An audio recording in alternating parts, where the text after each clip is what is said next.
Now, I like to clarify, 8 na po ang nakitaan ng positive pa rin sila dito po. Positive po sila sa RT-PCR.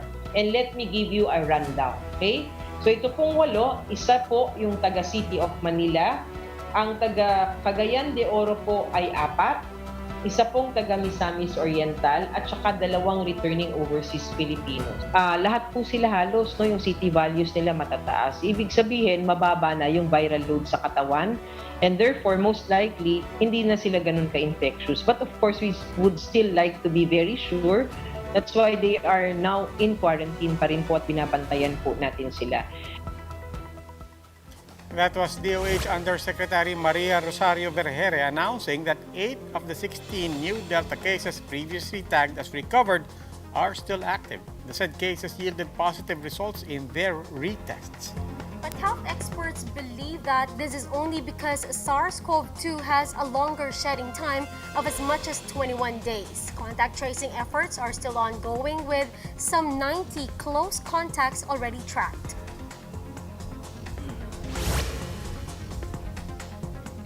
Good evening, I'm Riza Diaz. I'm Robbie Alampay, you're watching The Big Story. Let's start with the Health Department reporting that 8 Delta variant cases remain active. The Department of Health is confident that the virus came from overseas. They're also ramping up contact tracing efforts. JC Cosico has the big story. 8 cases of the Delta variant previously tagged as recovered are still active cases of COVID-19. They were among the 14 cases who underwent retesting. So ang ating protocol, kapag may kakaroon ng variants, no, na determine ang isang tao na may variant, binabalikan po sila ng ating epidemiology and surveillance units.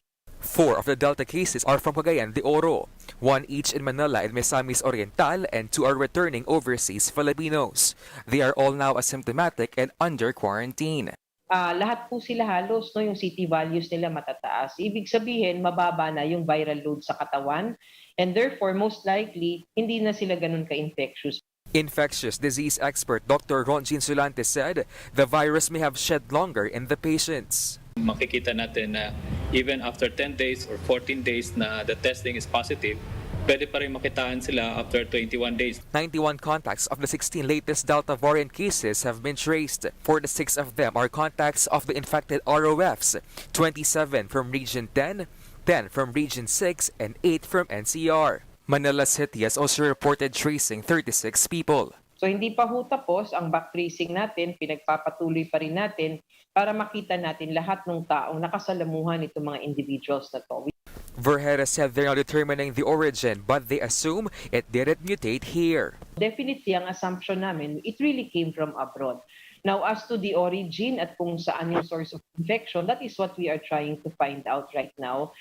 For News 5, JC Cosico, we are One News.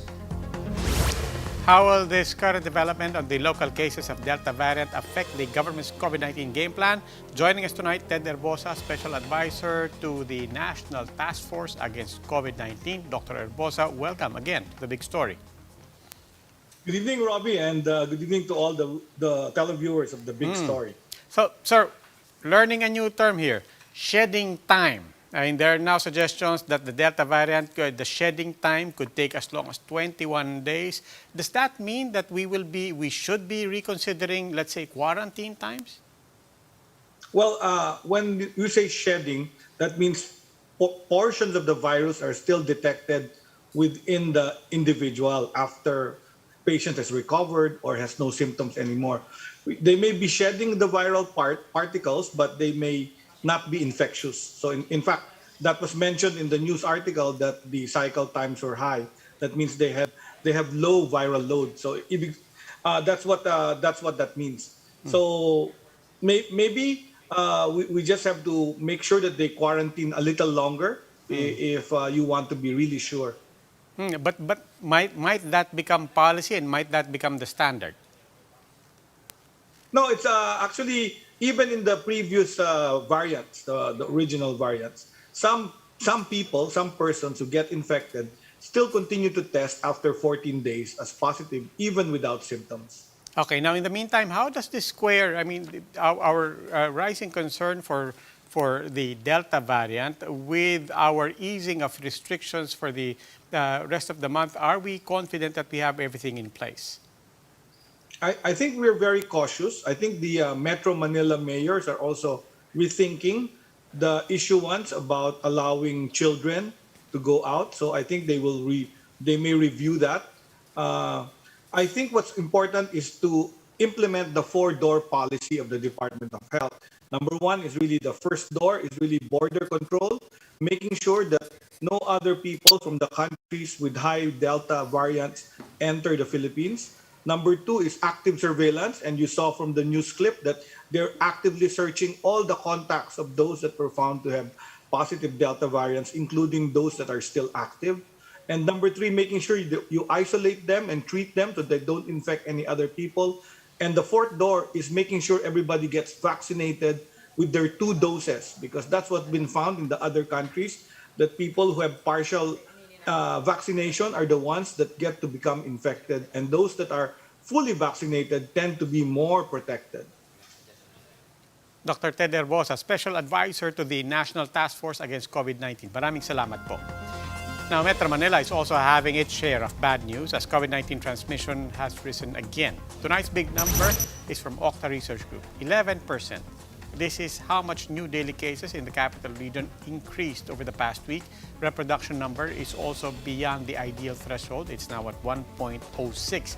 This is the first time since April that NCR transmissions have gone that high.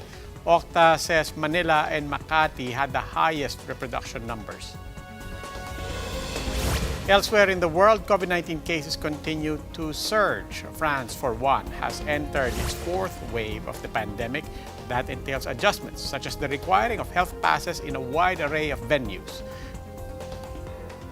Eid al-Adha was also subdued for millions of Muslims in Indonesia as tighter restrictions remain in place. Some residents, though, still took risks by going to cattle markets as part of the Eid tradition. 12 Filipino crew members of a vessel that sailed from Indonesia have tested positive for COVID-19. 11 of them remain strictly on board, while one snuck out and returned home. The tugboat is now docked in Albay. It is under close monitoring by health officials and the Coast Guard. Now, these are the other big stories tonight. Metro Manila mayors urged the IATF to reconsider allowing kids to go out over fears of the Delta variant. The president himself is open to reimposing stricter mobility curbs. The president also reiterates that talks on the visiting forces agreement is still on the table. This comes ahead of the visit of the U.S. Defense Chief this month. And Filipino olympiads are already gearing up for action in Tokyo. But who has the best chance to make a podium finish? These big stories after the break.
Good evening. You're still watching The Big Story. I'm Robbie Alampay.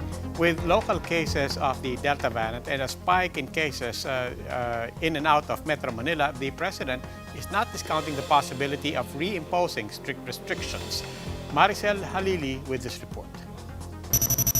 Following the confirmation of Delta variant cases in the country, Metro Manila saw an 11% uptick in COVID cases last week from just 700 over the last 4 weeks. Reproduction number is also above 1 for the first time since April at 1.06. Makati and Manila logged the highest reproduction rate and 1-week growth rates, while Taguig's ICU utilization climbed by 100%. Several NCR LGUs are gearing up for the possible surge in cases due to the Delta variant. Marikina is stepping up its contact tracing efforts, while entry to Navotas for those outside the NCR bubble requires a negative RT-PCR test. Sila na rin mismo ang nagsasabi na kahit yung nakadalawang bakuna na ay pwede pa rin mahawaan at pwedeng maghawa. NCR mayors have also asked the IATF to reconsider the rule allowing kids to go out. Dahil nga po meron kaming kaso rito at medyo tumaas po ang kaso rito. Sa dahilan po na ang 5 to 17 ay hindi pakunado at sila po ay posibleng maging super spreaders. Octa said the uptick in Metro Manila is indeed a cause for concern, but not yet a cause for alarm, pending the detection of an increasing trend. Outside NCR, Mariveles, Bataan has been classified as a very high-risk area. Octa also tagged several cities as high-risk areas, including Davao City, Cebu City, and Baguio City. Medical experts now outline the need to ramp up mass vaccination due to the Delta variant scare. The problem is vaccine hesitancy is still prevalent, especially among the vulnerable senior citizens. We need to really emphasize pa rin, paigtingin ang kampanya natin sa mga matatandang ito, sa mga vulnerable, kung gaano ka-importante ang COVID vaccine para sa kanila. The president himself had to remind the public of the consequences of not getting the job. You must get the vaccine or you die. Kung ayaw talaga ninyo maniwala, huwag mo na lang kayo lumabas ng bahay para wala kayong mahawa. Duterte also mentioned that the reimposition of a stricter quarantine is still possible, especially with the emergence of local Delta cases. We may need to reimpose stricter restrictions to avoid mass gathering and prevent super spreader events. For News 5, Maricel Halili, We Are One News. The Interior Department will no longer wait for additional funds to hire more contact tracers. Speaking to One News, Undersecretary Martin Dino said it might be a little too late if they wait for government to hire more professional contact tracers. The DILG is pushing for the passage of Bayanihan 3 as it provides funding for contact tracers. At the end of the day, yung i-hire nilang contact tracer, makikipag-coordinate din yun sa barangay. Pero kami, ang utos ko namin sa mga barangay ay huwag na tayong maghintay noon, kundi ngayon pa lang, alarmahan na natin ang ating mga mamamayan. Some areas in Cavite and Metro Manila may experience water service interruptions in the coming days, with MANILA citing high demand. Shaila Francisco with the details. This carinderia in Imus, Cavite has no water supply since the pandemic started. Staff Marianne has no choice but to fetch water from a nearby deep well every day. Iniipon na lang po namin, ma'am, para isang hugasan na lang kasi nga ho, yun nga ho, yung ang hirap nga ho magbuhat ng tubig. A nearby household has to wait for the evening to store water for the next day. Yun nga ho ang problema. Hindi na ho, nagwiwisik-wisik na lang. Pahirapan nga ho, paligo ngayon eh. Unfortunately, they may have to wait a little bit more for stable water supply. Around 44,000 customers of MANILA in Imus, Cavite will be affected by 18 hours of water interruption until August 1. Some households will have no water supply from 6 a.m. to 12 midnight, while others will also experience service interruption from 9 a.m. to 10 p.m. MANILA explained that this is due to the high demand amid the pandemic, as many residents are forced to stay inside their homes. Aside from residential areas, commercial accounts are competing with the demand as they have stopped filling up their water tanks at nighttime. Nakakatulong yung dati. Kasi pag sa gabi kumukuha ng tubig, mas stable yung supply. By morning kasi hindi sila dumadagdag sa peak demand. Around 45 barangays in some NCR cities will also have water interruption until 8 p.m. today and even until 1 a.m. on Wednesday in other areas. MANILA is also asking customers to store 1 to 2 drums of water in case they will need to implement another round of water interruptions due to heavy rains. The water concessionaire explains the southwest monsoon can increase the turbidity of water entering their plants, which will take longer to treat. To address the turbidity, Manila's treatment plants are undergoing upgrades which will be finished by 2022. The water concessionaire will also use modular treatment plants to source waters from the rivers of Cavite to augment supply. Shaila Francisco, WR1 News. Severe tropical storm Fabian has intensified into typhoon category, but no storm signals has been raised so far. Fabian was last spotted 895 kilometers east-northeast of extreme northern Luzon, packing winds of 120 kilometers per hour and gustiness of 150 kilometers per hour. It's moving west-northwest at 15 kilometers per hour. Fabian will move westward before exiting the Philippine area of responsibility by Friday evening or Saturday morning. Take note that until then, Fabian may still intensify but will no longer bring heavy rainfall. Monsoon rains, however, is expected over NCR and parts of northern and central Luzon as well as Mimaropa.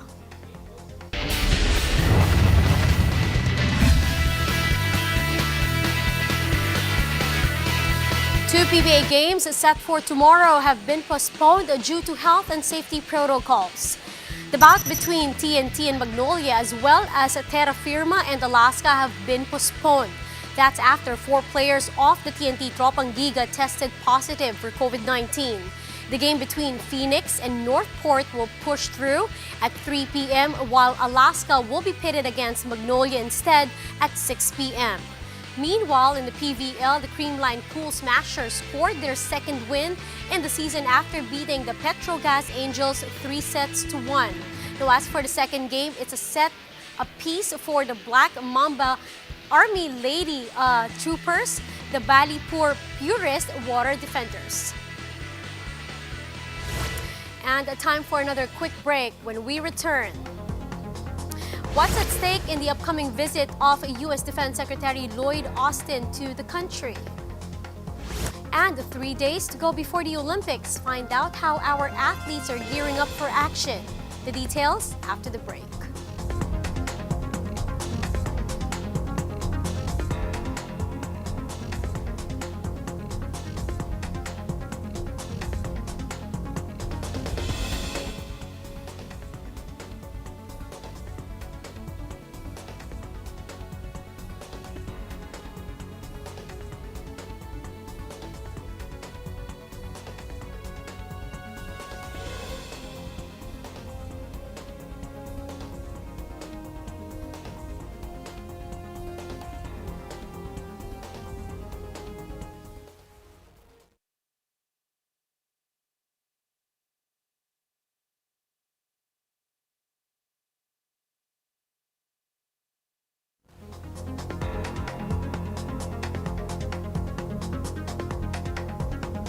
But ikaw, Alberto, pag nasilip ko lang meron ka, I will charge you for marami akong ididemanda sa iyo.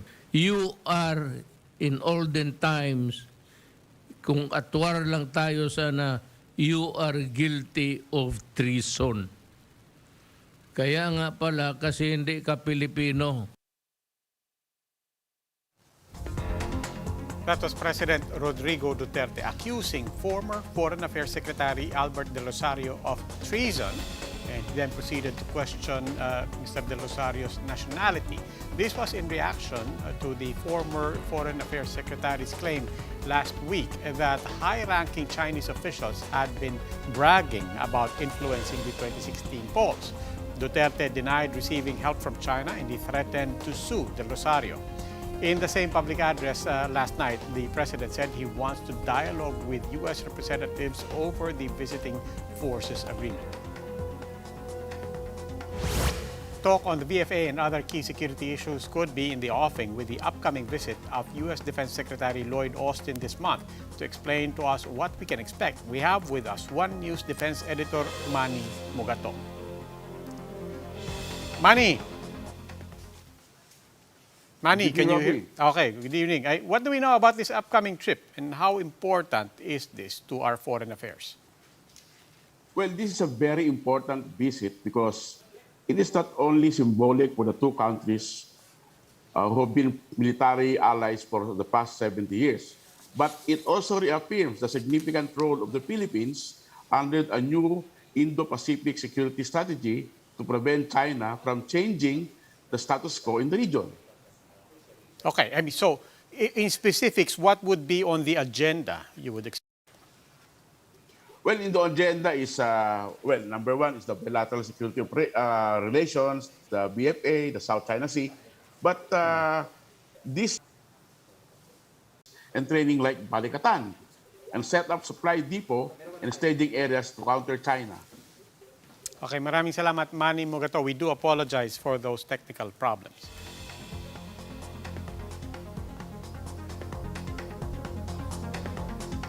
Meanwhile, Vice President Leni Robredo clarifies that she was invited to join virtually the final SONA of President Duterte. Robredo said she is hoping that the president will provide an honest assessment about the country's COVID-19 situation during his SONA. The vice president also said that she remains focused on helping Filipinos during the health crisis instead of positioning for the 2022 elections. Robredo hinted that she's also open to giving way to other candidates. Parang lampas na tayo sa gusto ko ba ito o hindi. Pero ano ba yung makakabuti? Ano yung makakabuti hindi para sa akin, pero ano makakabuti para sa bayan? Makakabuti ba na ako yung tumakbo? Makakabuti ba na magsuporta ako sa iba? Ang dami actually parang moving parts na kailangan i-take into consideration.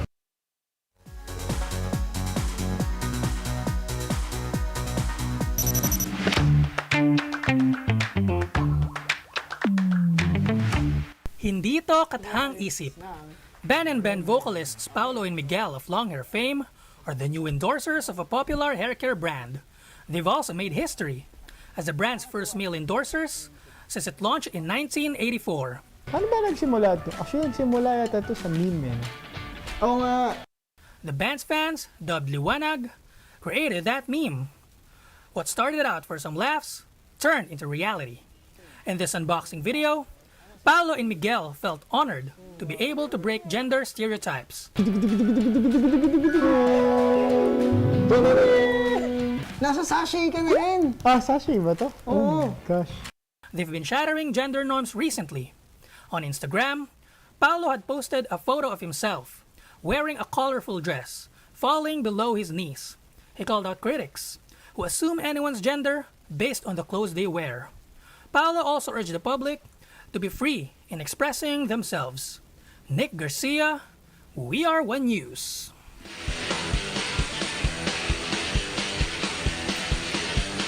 Another big story in sports, Gilas Pilipinas will be heading to Jordan later this week as part of their preparations for the FIBA Asia Cup scheduled in August. The young Gilas squad will play in the King Abdullah Cup hosted by the Jordan Basketball Federation from July 25 to August 3. Gilas is currently inside a bubble training camp in Laguna with 19 members of the national pool. This is led by 30 Ravenna and some of the retained players of the team that competed in Serbia, such as Dwight Ramos and SJ Belangel. However, only 15 will fly to Jordan for the tournament. Like what many have said, Deputy Speaker Mikey Romero believes that the Philippine delegation to the Tokyo Olympics has the best chance of winning the country's first ever gold medal.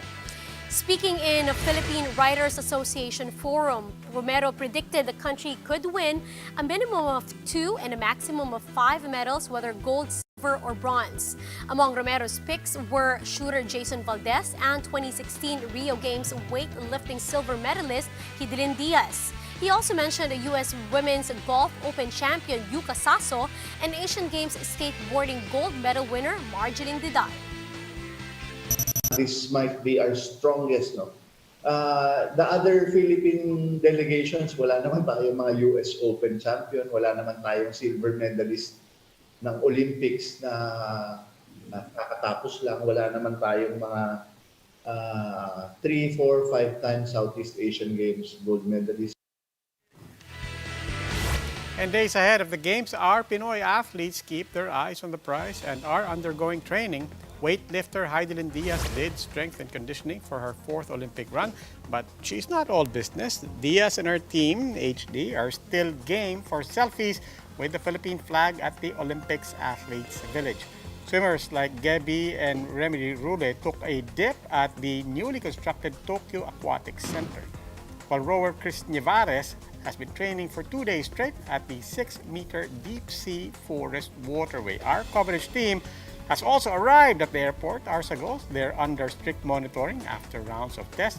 Before and upon arrival, the team is ready to bring us the latest in the quadrennial meet.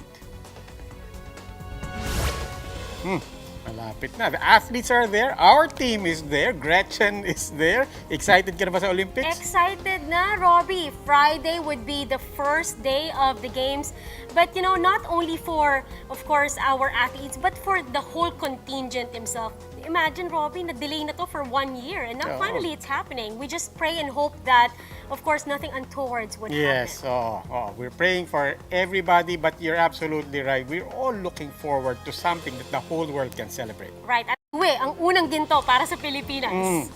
All right, and that wraps up today's big story. Catch us again tomorrow at 8 p.m. on Signal Channels 8 and 250. Please like our Facebook page, One News. For more in-depth analysis, visit our webpage, onenews.ph.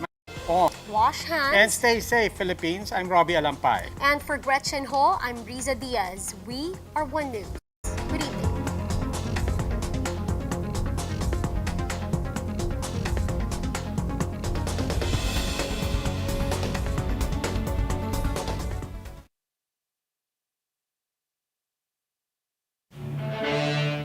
Feeling ko, sir, sa StreamYard yun eh. Okay. Kasi, Nga sa bagay, no? Baka Opo, yung StreamYard software po yun. lang.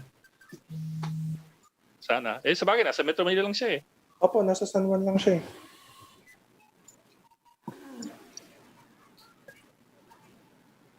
Teka, sir, papapasok ko